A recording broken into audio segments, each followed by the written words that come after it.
ငါကြီးနေပါလုံးနေရလဲ စာမင်းလို့ဒီမှာလာပုံးနေတာခဲထဲမှာဆရာစာမင်းပဲပြောတော့နေချက်ထက်လားမကောင်းမရဘူးအမဒီမှာလာပုံးနေတာဘယ်တော့မှမကြည့်ဘူးစာမချက်ထက်ဘူးပုံမှန်လည်းစာအသိတယ်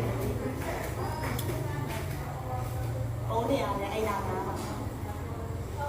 ဘယ်လိုလုပ်မှလဲတကယ်ရင်းစာမရဘူးအတန်းတော့တက်လာစာတော့မမရဘူးဝိုင်းချက်ပေးဘူးလား ကြက်ပေး နေတော့နေရလား မရဘူး အဲ့အဲ့လေနေမလို့တောင်းရတော့ငါသွားရဲဘူးလုံးဝစာမရဘူးမဆရာစာမေးတော့ငါဒီမှာပဲနေရမှာလားအဆောင်ပဲပြန်ရမှာလား အဆောင်မြန်ကြမယ် အေးလာတော့မယ်ဆိုရင်ခဏနေတော့မယ်တကယ်နေစာမချက်ခဲ့ဘူး မကြက်ခဲ့ဘူး အေးဟုတ်ပြီအဲ့ဆိုရင်ဆရာမေးတဲ့ခါကျရင်ဘယ်လိုလုပ်မလဲနောက်နေ့လေဒီနေ့ဆရာမမေးဘူးနောက်နေ့မေးတဲ့ခါကျရင်ငါတို့ဘယ်လိုပြန်ဖြစ်မှာလဲနေမကောင်းအဲ့လိုပြောမှာ